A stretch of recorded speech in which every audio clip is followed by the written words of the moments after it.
প্রিয় ভাইয়েরা, আমি বলেছিলাম যে এক দল খেয়ে গিয়েছে আর এক দল খাওয়ার জন্য রেডি হয়ে আছে। তো কোনো দল এটা নিয়ে কোনো কথা বলল না, আপনারা এটাকে নিজের গায়ে যে মাখালেন এটা ঠিক হয়নি।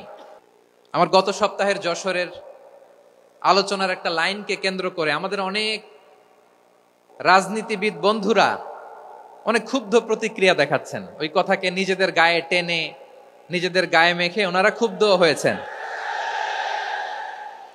প্রিয় ভাইয়েরা, আমি বলেছিলাম যে এক দল খেয়ে গিয়েছে আর এক দল খাওয়ার জন্য রেডি হয়ে আছে। তো এখানে কি আমি কোনো দলের নাম বলেছি? বাংলাদেশে 48টা প্রায় নিবন্ধিত রাজনৈতিক দল, কোনো দলের নাম আমি বলিনি। কথাটাকে আমি জেনারেল রেখেছি। দায়ীদের বৈশিষ্ট্যই এটা, দায়ীরা জেনারেলি কথা বলে, যার যেই মেসেজ নেয়ার তারা সেখান থেকে নিয়ে নেয়।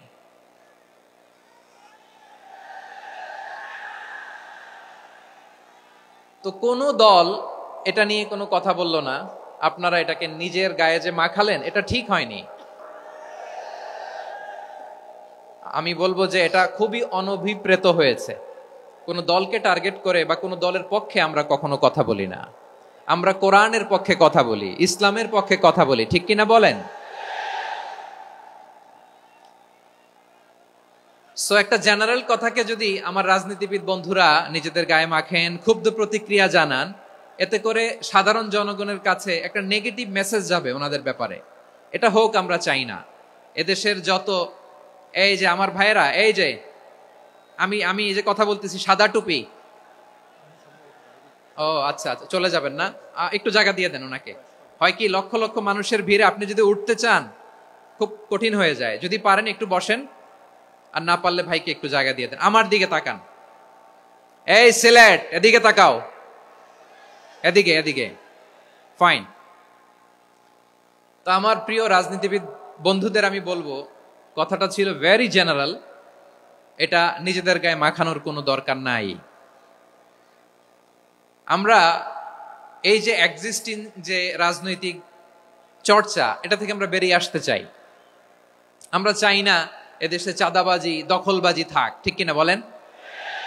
এদেশে কোনো দুর্নীতি থাক, টেন্ডারবাজি থাক, এগুলো আমরা চাই। আই হেট পলিটিক্স একটা জেনারেশন আছে, এই বেশিরভাগ জেনজি অফ সিলেট, এরা আই হেট পলিটিক্স জেনারেশন। এরা পলিটিক্সকে পছন্দ করে না। তো কেন করে না, এর দায়ভার আমাদের আছে না নাই? আছে।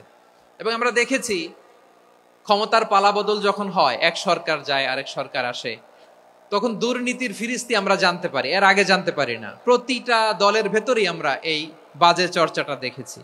সো এখন আমাদেরকে শুধরে নেয়ার সময় এসেছে। এটা এই সুন্দর সময়, নতুন প্রভাতের বাংলাদেশ, নতুন ভোরের বাংলাদেশ, এই সময় আমরা কাদা ছোড়াছুড়ি যেন না করি। আমাদের শপথ নেয়ার সময় এসেছে। প্রতিটি দল, নিবন্ধিত 48টি, সবগুলো দলের এখন শপথ নেওয়া উচিত যে আমরা কোনোদিন আর চাঁদাবাজি করব না, টেন্ডারবাজি করব না, দখলবাজি করব না। আমরা সবসময় দেশের পক্ষে থাকব, সবসময় দেশের পক্ষে থাকব। সেই কথাগুলো ছিল ভেরি জেনারেল। যে কথাগুলো আমরা জেনারেলি বলি, এগুলো জেনারেলি আপনারা নিবেন। আমার রাজনীতিবিদ বন্ধুদের কাছে এটাই আমার কামনা। আর এই জাতীয় বার্তা যখন আমরা দেই, তখন যদি আপনি বলেন যে পারলে রাজনীতিতে আসেন, পারলে দল করে দেখান, এটা হইল? আমি কি এরকম কোনো কথা বলেছি? না। আমি একজন মুফাসসিরে কোরআন, আমি একজন আলেম, এর বাইরেও আমার সবচেয়ে বড় পরিচয়, I am a citizen of Bangladesh. আমি বাংলাদেশের একজন সাধারণ নাগরিক। আমার দেশের যে কোনো সমস্যা, যে কোনো ইনকনসিস্টেন্সি, অসঙ্গতি নিয়ে মত প্রকাশের স্বাধীনতা আমার আছে না নাই? আপনারাই তো বাক স্বাধীনতার কথা বলেন, ফ্রিডম অফ স্পিচের কথা বলেন, বাক স্বাধীনতার কথা বলেন। আপনারাই যদি আবার কোন মন্তব্যের কারণে বলেন যে রাজনীতির মাঠে আসেন, দল করেন, দেখি কতটুকু পারেন, এটা ঠিক হবে না। তাই প্রিয় ভাইয়েরা, আসুন আমরা দল মত নির্বিশেষে কাঁধে কাঁধ মিলিয়ে সোনার বাংলাদেশ গড়ি, দুর্নীতিমুক্ত বাংলাদেশ গড়ি, যে বাংলাদেশের জন্য রক্ত দিয়েছে আবু সাইদ, যে নতুন ভোরের বাংলাদেশের জন্য রক্ত দিয়েছে মুগ্ধরা, যে নতুন বাংলাদেশের জন্য রক্ত ঝরিয়েছে 24-এর যে গণ অভ্যুত্থানের প্রত্যেকটি শহীদের আওয়াজ করে বলেন ঠিক কিনা? আল্লাহ তাআলা আমার দেশকে তুমি নিরাপদ করো, শান্তিময় করো। আমরা যেন স্বাধীন সার্বভৌম বাংলাদেশে মাথা উঁচু করে বিশ্ব দরবারে দাঁড়াতে পারি। আল্লাহ তুমি তৌফিক দান করো। আওয়াজ করে সবাই পড়ে আমিন। প্রিয় ভাইয়েরা, আমি আর কাল বিলম্ব না করে আসুন সরাসরি মহাবিশ্বের মহাগ্রন্থ আল কোরআন আল কারীমের তাফসীর শুনি।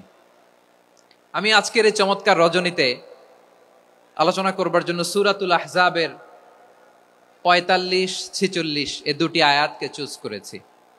এ দুটি আয়াতের আলোকে কিছু কথা আপনাদের সাথে শেয়ার করব। আওয়াজ করে পড়ুন ইনশাআল্লাহ।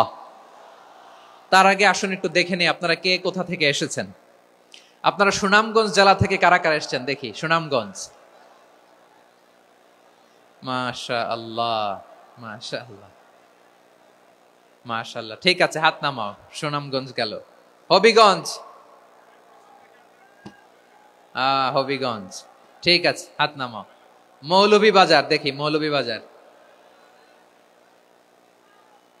মাশাআল্লাহ, ঠিক আছে। এবার সিলেটের কারা কারা দেখি।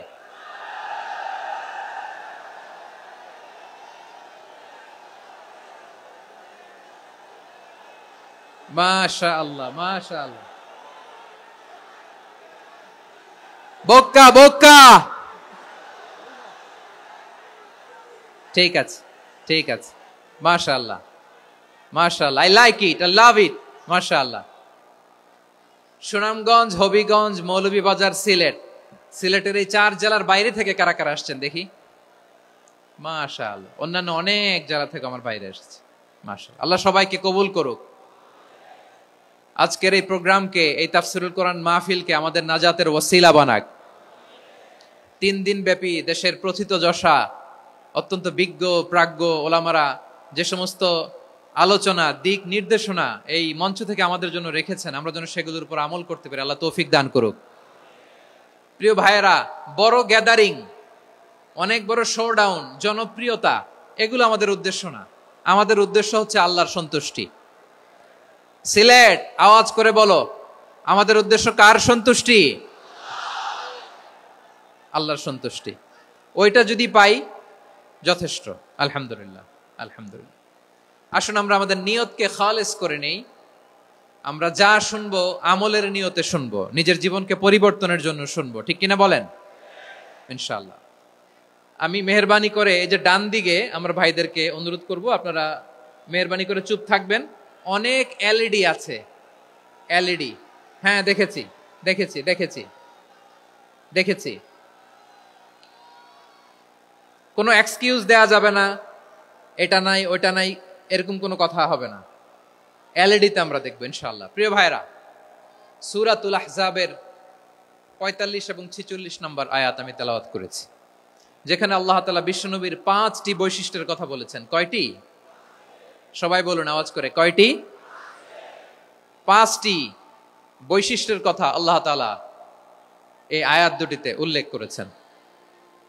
বিশ্বনবী সাল্লাল্লাহু আলাইহি ওয়াসাল্লামের জীবনী, ওনার বায়োগ্রাফি নিয়ে কথা বলাটা দুষ্কর, কারণ এটার কোনো শেষ নাই, কুল নাই, কিনারা নাই, বিয়ন্ডলেস, বাউন্ডলেস, বটমলেস। সুবহানাল্লাহ বলেন। কারণ তিনি তো এমন নবী যিনি হ্যাঁ বললে এটা শরীয়তে হালাল হয়ে যায়।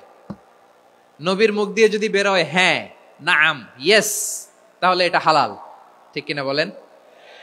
এ নবীর মুখ দিয়ে যদি না বের হয় যে না, নো, তাহলে এটা শরীয়তে হারাম হয়ে যায়। কেমন নবী আমরা পেয়েছি, যিনি হ্যাঁ বললে হালাল, না বললে চাঁদ ভেঙে 2 টুকরা হয়ে যায়। যে নবী জমিন থেকে পা উঁচু করলে আল্লাহর আরশে মেরাজে চলে যায়, এমন নবীর উম্মত আমরা হয়েছি। যে নবীকে বাদ দিলে কোরআন বোঝা যায় না, কারণ এ নবীর উপরই কোরআন নাজিল করেছে কে? এ নবীকে বাদ দিলে হাদিস বোঝা যায় না, কারণ হাদিস তো এ নবীর মুখনিসৃত পবিত্র বাণী। সুবহানাল্লাহ পড়েন। এ নবীকে বাদ দিলে জান্নাত চিনা যায় না, কারণ জান্নাত তিনি চাক্ষুষ দেখে এসে আমাদেরকে মেরাজ শেষে বর্ণনা করে শুনিয়েছেন। এ নবীকে বাদ দিলে জাহান্নাম চেনা যায় না, এ নবীকে বাদ দিলে আমার রবকে চেনা যায় না, ঠিক কিনা বলেন? তো বিশ্বনবীর 5টি বৈশিষ্ট্যের কথা আল্লাহ তাআলা এই সূরাতে উল্লেখ করেছেন। আল্লাহ রাসূল সাল্লাল্লাহু আলাইহি ওয়াসাল্লাম যখন মক্কাতে দাওয়াত দিচ্ছিলেন, মক্কার কোরাইশরা নানাভাবে বিষ্ণু ঈসা ইসলামকে কষ্ট দিচ্ছিল, নানাভাবে ট্যাগিং করছিল, মিথ্যা অপবাদ দিচ্ছিল। কখনো কখনো তারা বিশ্বনবীকে বলছিল মিথ্যাবাদী, কাযযাব। কখনো বলছিল যে তুমি হচ্ছে জাদুকর, সাহের। কখনো বলেছে শায়ের, মুহাম্মদ তুমি কবি। কখনো বলেছে কাহেন, মুহাম্মদ তুমি গণক। এবং কখনো বলেছে মুহাম্মদ তুমি হচ্ছে মাজনুন, মানে পাগল। আওয়াজ করে সবাই পড়ুন নাউযু বিল্লাহি মিন যালিক। তাহলে বিশ্বনবীকে মৌলিকভাবে এই 5টি অপবাদ দিয়েছে। আমার কলেজা টুকরা সিলেটের ভাইরা, বিশ্বনবীর ব্যাপারে মিথ্যা অপবাদ মৌলিকভাবে দিয়েছে কয়টি? 5টি। বলেছে তুমি মিথ্যাবাদী, বলেছে তুমি গণক, তুমি কবি, তুমি পাগল, তুমি জাদুকর। বিশ্বনবীকে যে এই 5টি অপবাদ দেয়া হলো, আল্লাহ তাআলা এটা সহ্য করেননি। এই 5টি অপবাদের বিপরীতে আল্লাহ তাআলা বিশ্বনবীর 5টি চমৎকার বৈশিষ্ট্য উল্লেখ করে সূরাতুল আহজাবের 2টি আয়াত নাজিল করেছেন। আওয়াজ করে পড়েন আল্লাহু আকবার। 5টি চমৎকার বৈশিষ্ট্য সূরাতুল আহজাবের ভেতরে রব্বুল আলামিন উল্লেখ করে আমাদেরকে জানিয়ে দিচ্ছেন, ইয়া আইয়ুহান নাবিয়্যু ইন্না আরসালনাকা শাহিদান ওয়া মুবাশশিরান ওয়া নাযীরা ওয়া দাঈয়ান ইলাল্লাহি বিইذনিহি ওয়া সিরাজাম মুনীরা। পড়েন আল্লাহু আকবার। রব্বুল আলামিন ডেকে বলেন, ও নবী, নিশ্চয় আমি আপনাকে সাক্ষ্যদাতা রূপে প্রেরণ করেছি, সুসংবাদদাতা রূপে প্রেরণ করেছি, সতর্ককারী রূপে প্রেরণ করেছি, আল্লাহর দিকে আহ্বানকারী রূপে প্রেরণ করেছি, আর আলো দানকারী চেরাগ রূপে, প্রদীপ রূপে প্রেরণ করেছি। পড়েন সুবহানাল্লাহ। 5টা বৈশিষ্ট্য। 1 নম্বরে আল্লাহ তাআলা বলেন, হে নবী, নিশ্চয় আমি আপনাকে সাক্ষ্যদাতা হিসেবে প্রেরণ করেছি। সাক্ষ্যদাতা, বিষ্ণু ঈসা ইসলাম সাক্ষ্য দিবেন, এজন্য শাহিদ। শাহিদ মানে সাক্ষ্যদাতা। আওয়াজ করে বলুন, শাহিদ মানে কি? তিনি সাক্ষ্য দিবেন। মুবাশশির, 2 নম্বর বৈশিষ্ট্য হচ্ছে তিনি মুবাশশির। মুবাশশিরুম বিরাহমাতিল্লাহি ওয়া বিল জান্নাহ। তিনি আল্লাহর রহমতের সুসংবাদ দেন, তিনি আল্লাহর জান্নাতের সুসংবাদ দেন। সুবহানাল্লাহ পড়েন। 3 নম্বর বৈশিষ্ট্য হচ্ছে নাযীর, তিনি সতর্ককারী, ওয়ার্নার। তিনি সাবধান করতে এসেছেন, রিমাইন্ডার দিতে এসেছেন যে আল্লাহর পথে যদি না চলো, শিরকি কাজ যদি না থামাও, তাহলে এমন আযাব আসবে আল্লাহর পাকড়াও থেকে তুমি বাঁচতে পারবে না। তিনি নাযীর। বিষ্ণু ঈসা ইসলামের 4 নম্বর বৈশিষ্ট্য হচ্ছে দাঈয়ান ইলাল্লাহ, তিনি আল্লাহর দিকে আহ্বানকারী। এই যে আমরা আমাদেরকে পরিচয় দেই যে আমরা দাঈ, বলি না? বলি যে উনি হচ্ছেন একজন দাঈ ইলাল্লাহ। বহু বচনে আমরা বলি আদ-দুআত ইলাল্লাহ। এটা কোরআনের এই আয়াত থেকে এসেছে। সুবহানাল্লাহ পড়েন। ওয়া দাঈয়ান ইলাল্লাহি বিইذনিহি, আল্লাহর আদেশে বিষ্ণু ঈসা ইসলাম আল্লাহর দিকে মানুষকে ডাকেন। এবং বিষ্ণু ঈসা ইসলামের 5 নম্বর বৈশিষ্ট্য হচ্ছে সিরাজাম মুনীরা, আলোদানকারী প্রদীপ, আলোকদীপ্ত প্রদীপ, যে আলো দিয়ে তিনি গোটা বিশ্বকে আলোকিত করেছেন। আওয়াজ করে পড়েন আল্লাহু আকবার। তাহলে মোট 5টি বৈশিষ্ট্য নিয়ে আমরা কথা বলবো বিশ্বনবীর। আওয়াজ করে বলুন কয়টি? 1 নম্বরে হচ্ছে শাহিদ, বিশ্বনবী সাক্ষী দিবেন। কি দিবেন? He will be witness for all prophets and for us. তিনি নবীদের উপরও সাক্ষী দিবেন, আবার উম্মতের উপরও সাক্ষী দিবেন। সুবহানাল্লাহ পড়েন। কিয়ামতের দিন আল্লাহ তাআলা প্রত্যেক নবীকে জিজ্ঞেস করবেন যে তুমি কি তোমার উম্মতের কাছে আমি যা যা পৌঁছাতে বলেছিলাম পৌঁছিয়েছো? নবীরা বলবে আল্লাহ আমি পৌঁছিয়েছি। নবীদের কথা ঠিক কিনা, সত্য কিনা, এর সপক্ষে তখন বিশ্বনবী সাক্ষী দিবেন। সুবহানাল্লাহ পড়েন। এজন্য রব্বুল আলামিন বলেন, ফাকাইফা ইযা জিনা মিন কুল্লি উম্মাতিন বিশাহীদিন ওয়া জিনা বিকা আলা হাউলাই শাহীদা। তখন কেমন হবে যখন প্রতিটি উম্মত থেকে আমি একজনকে সাক্ষ্য হিসেবে বের করে আনবো, আর তাদের উপরে নবী আমি আপনাকে সাক্ষ্য বানাবো। পড়েন সুবহানাল্লাহ। তাহলে সব উম্মতের ব্যাপারে সেই উম্মতের নবীরা সাক্ষ্য দিবে, আর ওই নবীদের উপরে আমাদের নবী বিশ্বনবী সাক্ষ্য দিবেন। সুবহানাল্লাহ পড়েন। এজন্য বিশ্বনবী হচ্ছেন শাহিদ। শাহিদের আরেকটা ব্যাখ্যা হচ্ছে বিশ্বনবী সাল্লাল্লাহু আলাইহি ওয়াসাল্লাম আমাদের সাক্ষীর উপরে তিনি সাক্ষী দিবেন। তিনি নবীদেরও সাক্ষী, আবার আমাদের উপর উম্মতের উপরও সাক্ষী। সুবহানাল্লাহ পড়েন। রব্বুল আলামিন বলেন, وَكَذَلِكَ جَعَلْنَاكُمْ أُمَّةً وَسَطًا لِتَكُونُوا شُهَدَاءَ عَلَى النَّاسِ وَيَكُونَ الرَّسُولُ عَلَيْكُمْ شَهِيدًا। আর অনুরূপভাবে আমি তোমাদেরকে মধ্যমপন্থী উম্মত হিসেবে তৈরি করেছি, প্রেরণ করেছি, ব্যালেন্সড উম্মাহ, মধ্যমপন্থী উম্মাহ হিসেবে প্রেরণ করেছি, যাতে করে তোমরা সবার উপরে সাক্ষ্য দিতে পারো, আর যাতে তোমাদের নবী হতে পারে তোমাদের উপরে সাক্ষ্যদাতা। পড়েন সুবহানাল্লাহ। আমরা হচ্ছি ব্যালেন্সড উম্মাহ, আমরা সবার ব্যাপারে সাক্ষ্য দিব, আর আমাদের উপর সাক্ষ্য দিবে স্বয়ং বিশ্ব নবী। সুবহানাল্লাহ পড়েন। তাহলে আমাদের নবী নবীদের উপরও সাক্ষী, আমাদের উপরও সাক্ষী। সেই বুখারীতে এসেছে, আল্লাহ তাআলা কিয়ামতের দিন সাইয়েদনা নূহ আলাইহিস সালামকে বলবেন, নূহ তুমি কি দাওয়াত পৌঁছিয়েছো তোমার উম্মতের কাছে? নূহ আলাইহিস সালাম বলবেন, হ্যাঁ আমি পৌঁছিয়েছি। এবার নূহের উম্মতকে আল্লাহ জিজ্ঞেস করবেন, এ নূহের উম্মতেরা, তোমাদের নবী নূহ কি দাওয়াত পৌঁছিয়েছে? নূহের উম্মত বলবে, না আল্লাহ, আমাদের কাছে কোনো সতর্ককারী আসে নাই, কোনো নবী টবি আসে নাই, কোনো দাওয়াতও আমরা পাই নাই, আপনারাও চিনি নাই, জান্নাতও চিনি নাই, জাহান্নামও চিনি নাই। নূহ আলাইহিস সালাম বিপদে পড়ে যাবেন। তখন আল্লাহ বলবেন, নূহ তুমি বললা পৌঁছিয়েছো, তোমার উম্মত বলে কিছু পায় নাই। নূহ তোমার কি কোনো সাক্ষী আছে? তোমার কথা আর তোমার উম্মতের কথা তো মিলে না। তুমি বললা তুমি আমার নির্দেশনা দাওয়াত পৌঁছে দিয়েছো, কিন্তু তোমার উম্মত বলে পায় নাই। নূহ তোমার পক্ষে কোনো সাক্ষী আছে? নূহ আলাইহিস সালাম বলবেন, আছে। কে? উম্মতে মুহাম্মাদি। তখন আমরা বলবো, আল্লাহ নবী নূহ আলাইহিস সালাম তিনি আপনি যা যা বলেছেন ঠিক তা তার উম্মতের কাছে পৌঁছে দিয়েছে। এবার নূহের উম্মতের সাথে আমাদের ঝগড়া লাগবে। তারা বলবে, তোমরা আসছো আমাদের হাজার হাজার বছর পরে, তোমরা কি করে জানলা? তোমাদের সাক্ষী ধর্তব্য হবে না। আমরা তখন বলবো, আমাদের কোরআনে তোমাদের নবীর নামে আল্লাহ তাআলা একটা সূরা নাজিল করেছেন, সূরাতে নূহ। আওয়াজ করে পড়েন আল্লাহু আকবার। আমরা বলবো, আমাদের কোরআনে তোমাদের নবীর কথা আল্লাহ আমাদেরকে জানিয়েছেন, দিন রাত এক করে তোমাদের কাছে তিনি দাওয়াত পৌঁছেছেন। তোমরা কানের মধ্যে হাত দিয়ে রাখতা, চেহারাটা কাপড় দিয়ে ঢেকে রাখতা, আল্লাহর নবী নূহকে পিটিয়ে ছালা দিয়ে পেঁচিয়ে তোমরা পাহাড়ে তুলে রেখে আসতা, সব আমরা জানি। আমরা যখন বলবো এই কথা, নূহের উম্মত চুপসে যাবে। তখন আমরা সত্য বলেছি কিনা এটা আল্লাহ তাআলা জানতে চাইবে বিশ্বনবীর কাছে। তখন বিশ্বনবী আমাদের পক্ষে সাক্ষী দিবেন। আওয়াজ করে বলেন আল্লাহু আকবার। এজন্য আল্লাহ বলেন, নবী আপনি হচ্ছেন সাক্ষ্যদাতা, সব নবীদের উপর আপনি হবেন সাক্ষী, আবার আপনার উম্মতের সাক্ষীর উপর আপনি হবেন সাক্ষী। তার মানে নবী গো, কিয়ামতের কঠিন ময়দানে আপনি হবেন রাজ সাক্ষী। বিশ্বনবী কি সাক্ষী? আওয়াজ করে বলেন, রাজ সাক্ষী, সব সাক্ষীর বড় সাক্ষী। এজন্য বিশ্বনবীকে আল্লাহ তাআলা প্রথম যে বৈশিষ্ট্যটা দিয়েছেন সেটা হচ্ছেন শাহিদ। তিনি সাক্ষ্যদাতা, witness for all messenger of God and for all of us। সুবহানাল্লাহ পড়েন। তাহলে এক নাম্বার বৈশিষ্ট্য বুঝতে পেরেছেন? বুঝতে পেরেছেন সবাই? মাশাআল্লাহ। এদিকে কি ভাই, এই যে জেনজি অফ সিলেট, কি তোমরা বসো না, দাঁড়াও না, যাও না, আসো না, চলে যাবা? এই লক্ষ মানুষ ঠেলে তোমরা যাইতে পারবা?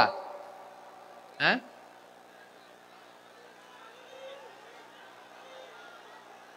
বসো বসো,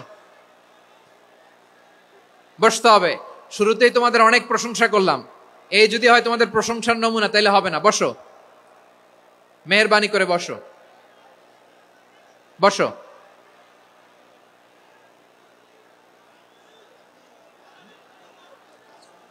আওয়াজ করে তাকবীর দেন, আওয়াজ করে পড়েন লিল্লাহে তাকবীর। আরো জোরে আওয়াজ করে পড়তে হবে, লিল্লাহে তাকবীর, লিল্লাহে তাকবীর। আমার প্রিয় সিলেটবাসী, আমার দিকে তাকান, আমার দিকে তাকান। জি, এরকম গ্যাদারিং হইলে পাবলিক ইভেন্ট বন্ধই করে দিতে হবে আমাদের। আমার দিকে তাকান। তাহলে আল্লাহ তাআলা বিশ্বনবীর 5টি বৈশিষ্ট্যের কথা বলেছেন। একটি বৈশিষ্ট্যের ব্যাপারে আমরা জানলাম, তিনি হচ্ছেন শাহিদ, সাক্ষ্যদাতা, সবার উপরে সাক্ষ্যদাতা। 2 নম্বর বৈশিষ্ট্য হচ্ছে মুবাশশিরা, তিনি সুসংবাদদাতা। সিলেটবাসী আওয়াজ করে আমার সাথে বলো, মুবাশশিরা মানে সুসংবাদদাতা। তিনি আল্লাহর রহমতের সুসংবাদ দেন, তিনি জান্নাতের সুসংবাদ দেন। এই উম্মতের মধ্য থেকে যারা গাফেল, যারা অবাধ্য, যারা সীমালঙ্ঘনকারী, তাদেরকে বিশ্বনবী আল্লাহর রহমতের সুসংবাদ দেন। তিনি বুঝান আল্লাহর দরবার 24/7, 24 ঘন্টা খোলা। আপনি যত বড় পাপী হন, আপনি যতই অন্যায় করেন না কেন, আল্লাহর রহমতের দরিয়া, আল্লাহর রহমতের দরজা আপনার জন্য খোলা আছে না নেই? জায়নামাজটা বিছিয়ে দেন, চোখের পানি ছেড়ে দেন, 2 রাকাত নামাজ পড়ে সেজদায় লুটিয়ে পড়ে কাঁদেন। যত গুনাহ আপনার হোক না কেন, আপনার গুনাহ মাফ করে কবুল করে নিবে কে? মুবাশশিরাম বিরাহমাতিল্লাহ। বিশ্বনবী তিনি সুসংবাদদাতা, বেয়ারার অফ গ্ল্যাড টাইডিংস, সুসংবাদ দেন। পাপী, অবাধ্য, সীমালঙ্ঘনকারীদেরকে তিনি আল্লাহর রহমতের সুসংবাদ দেন। আল্লাহর রহমত থেকে মুখ ফিরিয়ে নিও না। তিনি যে কত দয়ালু, তিনি যে তোমারে কত ভালোবাসে তুমি জানোই না। আমি আমাকে যত বেশি ভালোবাসি, তার চেয়েও আমাকে বেশি ভালোবাসে কে? সবাই বলে নাই, বুঝতে পারে নাই বোধহয়। আমি আমাকে যত বেশি ভালোবাসি, তার চেয়েও আমাকে বেশি ভালোবাসে কে? আমার মাতা পিতা আমাকে যত ভালোবাসে, তার চেয়েও আমাকে বেশি ভালোবাসে কে? আমার প্রিয়তমা স্ত্রী আমাকে যত বেশি ভালোবাসে, তার চেয়েও আমাকে বেশি ভালোবাসে কে? মুবাশশিরাম বিরাহমাতিল্লাহ। তিনি আল্লাহর রহমতের সুসংবাদ দেন। আল্লাহর রহমতের শেষ নাই, আল্লাহর ভালোবাসার শেষ নাই। ও মুবাশশিরাম বিল জান্নাহ, তিনি জান্নাতের সুসংবাদ দেন। এই উম্মতের মধ্য থেকে যারা আল্লাহওয়ালা, যারা প্র্যাকটিসিং, যারা ঈমানদার, তাদেরকে বিশ্বনবী জান্নাতের সুসংবাদ দেন। আওয়াজ করে পড়েন সুবহানাল্লাহ। এজন্য রব্বুল আলামিন বিশ্বনবীর পরিচয় অন্য আয়াতে এভাবে তুলে ধরেন, ওয়ামা আরসালনাকা ইল্লা কাফাতান লিন-নাসি বাশীরাও ওয়া নাযীরা। নবী হে, আমি গোটা জগৎবাসীর জন্য আপনাকে সুসংবাদদাতা এবং সতর্ককারী করে জমিনে প্রেরণ করেছি। মুবাশশিরাম বিল জান্নাহ, তিনি জান্নাতের সুসংবাদ দেন, তিনি আশা জাগান। নবীর কথা শুনলে মানুষ বুকে আশা ফিরে পায়। আমার নবী কাউকে হতাশ করেন না। হতাশা বিশ্বনবীর ডিকশনারিতে নাই। তিনি মানুষকে আশাবাদী করে তোলেন। বিশ্বনবীর কথা শুনলে মানুষের হৃদয় নরম হয়, তারা আশা ফিরে পায়। বিশ্বনবীর মুখ নিঃসৃত পবিত্র প্রতিটি কথাই আশা জাগানিয়া। সুবহানাল্লাহ পড়েন। আপনি প্রিয় নবীর মুখ নিঃসৃত বাণীগুলো পড়েন, কথামালাগুলো শোনেন, দেখবেন আশা পাবেন, বুকে আশা পাবেন, ভালোবাসা পাবেন। কারণ তিনি এমন সত্তা, এমন পার্সোনালিটি, তার কথা শুনলে হৃদয় নরম হয়ে যায়। মনে হয় হৃদয় খুলে তারে দিয়ে দেই, সব কথা যেন তারে বলা যায়। আওয়াজ করে বলেন ঠিক কিনা? সে কোন বন্ধু বলো বেশি বিশ্বস্ত, সে কোন বন্ধু বলো বেশি বিশ্বস্ত, কার কাছে মন খুলে দেয়া যায়, কার কাছে সব কথা বলা যায়, হওয়া যায় বেশি আশ্বস্ত। তার নাম আহমদ, বড় বিশ্বস্ত। সে কোন বন্ধু বলো বেশি বিশ্বস্ত, কার কাছে মন খুলে দেয়া যায়, কার কাছে সব কথা বলা যায়, হওয়া যায় বেশি আশ্বস্ত। তার নাম আহমদ, বেশি বিশ্বস্ত। যে জন কখনো ব্যথা দিতে জানে না, যে জনকে বলি মুছে দেহি বেদনা, যে জন কখনো ব্যথা দিতে জানে না, যে জনকে বলি মুছে দেহি বেদনা, হৃদয়ের হাহাকার কবুল করে নিতে আর কারে বুক এত প্রশস্ত, তার নাম আহমদ বেশি বিশ্বস্ত। এই সিলেট, এই এখানে কি কি সমস্যা? এখানে কি সমস্যা? এই যে জেনজি, এই যে লুক এট মি, এখানে তাকাও, আমার সাথে কথা বলো, ডিল উইথ মি। তোমরা ওদিকে তাকাচ্ছ কেন?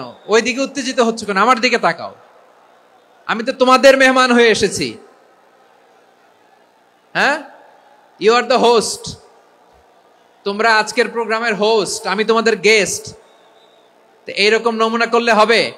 এই যে লক্ষ লক্ষ মানুষ বসে আছে, জায়গা পায়নি, লক্ষ লক্ষ জেনজি দাঁড়িয়ে আছে, কই এরকম তো করে না? হ্যাঁ, বসো বসো,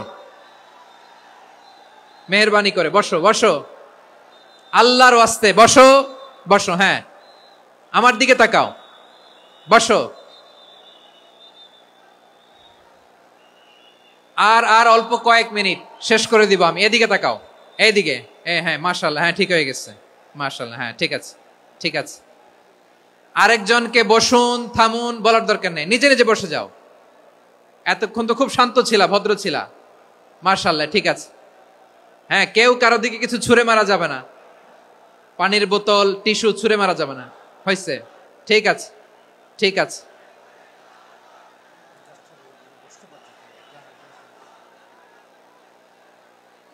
মাশাআল্লাহ, মাশাআল্লাহ, হ্যাঁ ঠিক আছে। আমি জানি এগুলো ভালোবাসা, এই ভালোবাসাগুলোই ডুবাবে আমারে।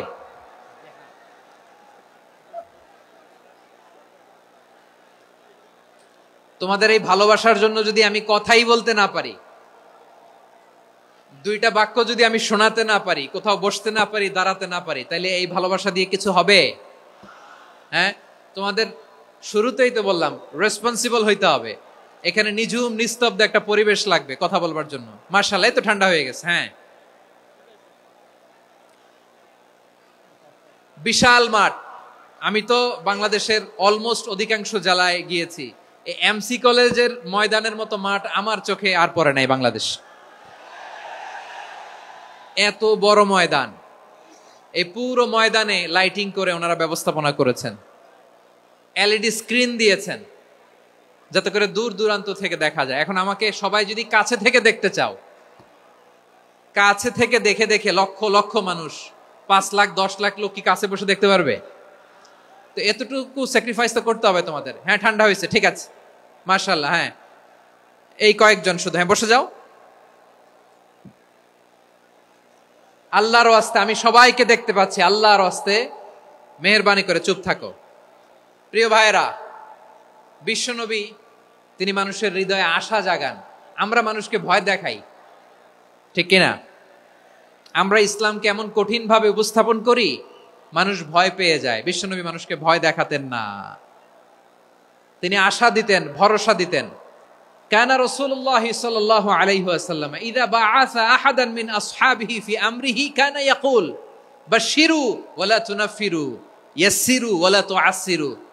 কাউকে কোনো দায়িত্ব দিয়ে পাঠালে সাহাবাদেরকে তিনি বলে দিতেন প্রত্যেককে যে বাশশিরু ওয়ালা তুনাফিরু, মানুষকে সুসংবাদ দিও, দিন থেকে ভাগিও না, সহজভাবে ইসলামকে উপস্থাপন করো, ইসলামের শিক্ষাটাকে জটিল করে উপস্থাপন করো না। সুবহানাল্লাহ, কত চমৎকার, কত সুন্দর আমাদের ধর্ম। তিনি বলেছেন সহজ করো, কঠিন করো না, সুসংবাদ দাও, মানুষকে দিন থেকে ভাগিও না। সুবহানাল্লাহ বলেন। তাহলে বিশ্বনবী মানুষকে জান্নাতের সুসংবাদ দিয়েছেন। He was the bearer of glad tidings, জান্নাতের সুসংবাদদাতা। তিনি এমন ভাবে জান্নাতের নাজ নেয়ামতের চিত্রায়িত করেছেন, উপস্থাপন করেছেন, সাহাবাদেরকে তিনি জান্নাতের পাগল বানিয়ে ছেড়েছেন। পড়েন সুবহানাল্লাহ।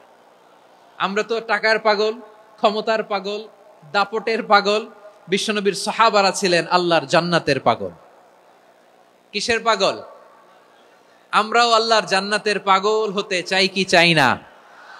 সবাই বলুন, জান্নাতের পাগল হতে চাই কি চাই না? বিশ্বনবী সাহাবাদেরকে জান্নাতের পাগল বানিয়েছেন।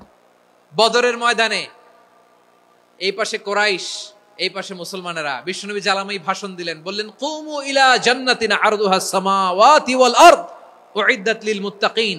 ও আমার সাহাবারা, ওই জান্নাতের দিকে ছোট,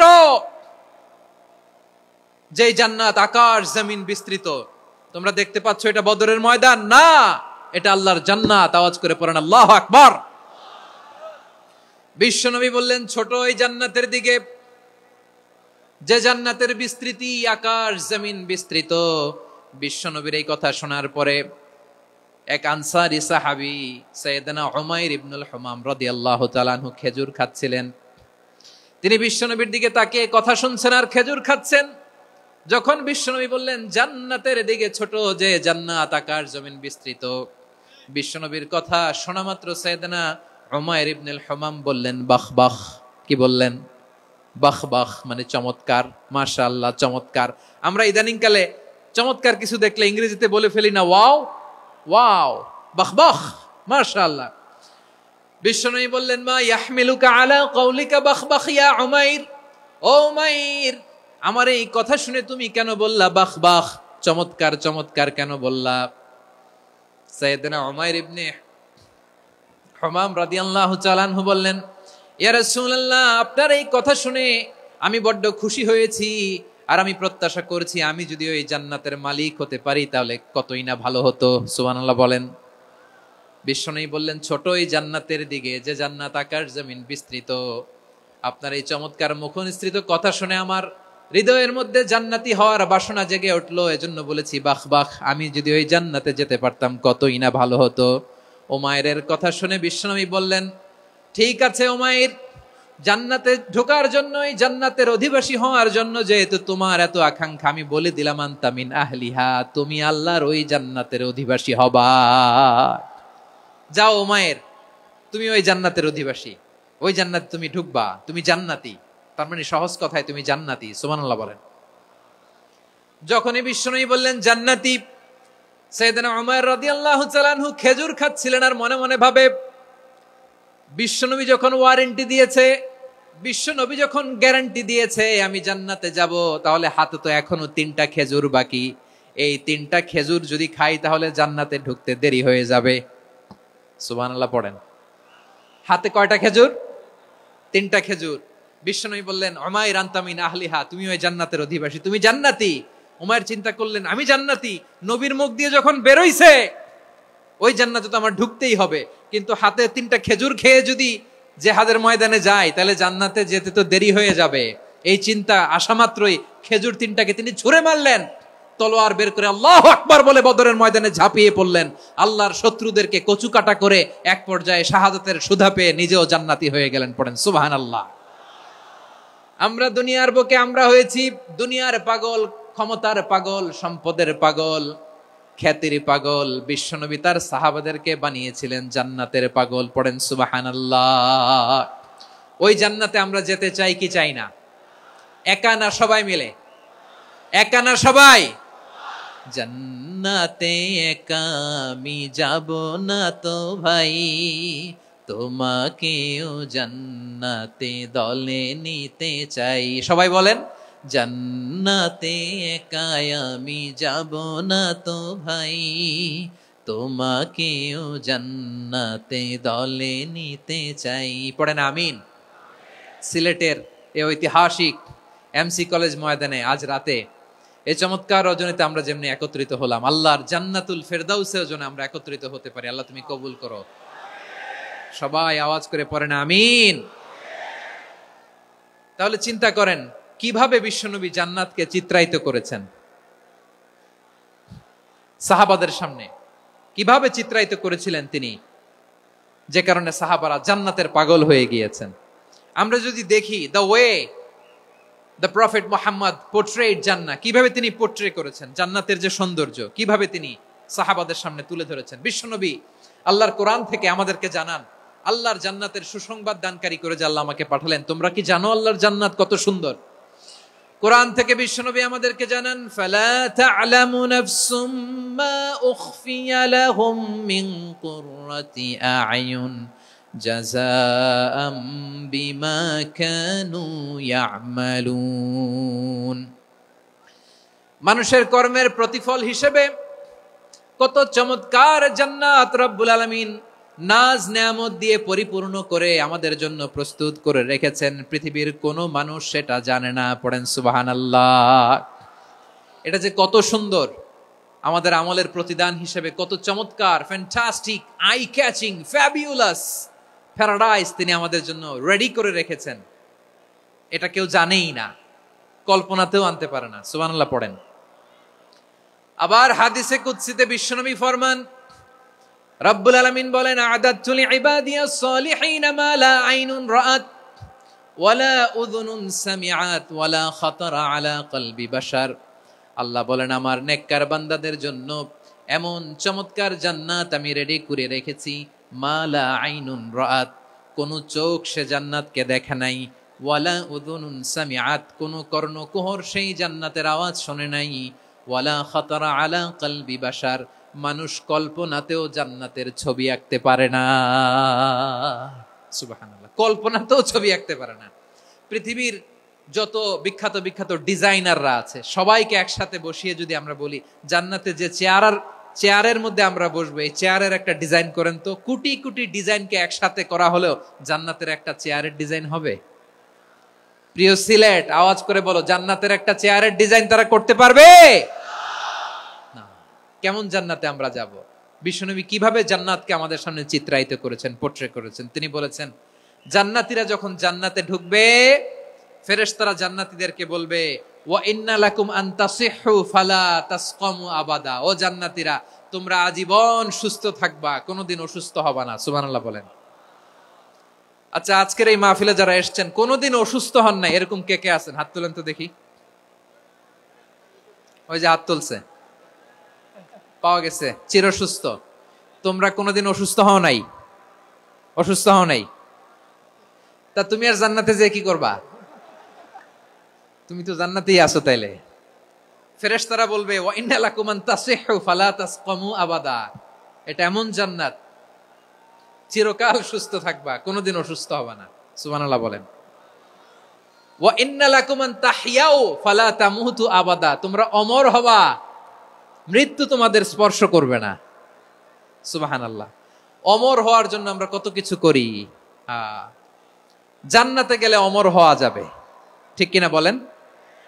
তোমরা চিরকাল বেঁচে থাকবা, তোমরা আর মরবা না। ওয়া ইন্না লাকুম আন তাশিব্বু ফালা তাহরামু আবাদা, তোমরা চির যুবক থাকবা, আর বার্ধক্য তোমাদের স্পর্শ করবে না। সুবহানাল্লাহ বলেন। এই দুনিয়ার সুখ আনন্দকে নষ্ট করে দেয় বার্ধক্য। মানুষ বুড়ো হতে চায় না। দেখবেন যে দাড়ি যার একটু সাদা হয়ে গেছে, কত ভাবে ওইটার একটু লুকিয়ে রাখার ট্রাই করে, আছে না নাই? হ্যাঁ, এটারে কলব দেয়, এটার কেউ মেহেদি দেয়, এটারে কেউ কেটে কুটে। এই যে আমারও তো পাকতেছে এদিক দিয়ে, এ তো আজ থেকে 5 বছর আগেও তো কুচকুচে দাড়ি ছিল, চুল ছিল, রং ধরা যৌবন জং ধরে শেষ। এই তো জীবন। This is the circle of life, এটাই লাইফ। এই যে পাকতেছে এইখানে, এইখানে পাকতেছে, দিস ইজ লাইফ। তো মানুষ বুড়ো হতে চায় না। এখন দেখবেন যে অনেক শ্যাম্পু বেরোইছে, শ্যাম্পু অ্যান্টি এজিং শ্যাম্পু। কি এজিং? Anti ageing. ক্রিম বের হয়েছে, ক্রিম, অ্যান্টি এজিং ক্রিম। এটা বলে অ্যাট্রাকশন লাগায় আর কি, যে এটা মাখলে মানুষ আর বুড়ো হয় না, এই শ্যাম্পু দিলে মানুষ আর বুড়ো হয় না। ভারতের একজন ধনকুবের আছে, নাম শুনেছেন না? মুকেশ আম্বানি। ওনার স্ত্রী নীতা আম্বানি, আমি একটা নিউজে দেখলাম যে তিনি গোল্ড ওয়াটার খেয়েছেন। 1 বোতল গোল্ড ওয়াটারের দাম মোস্ট লাইকলি $60,000, $60,000 1 বোতল গোল্ড ওয়াটার। কেন? এটা খেলে বার্ধক্যের ছাপ নাকি চেহারায় লাগে না।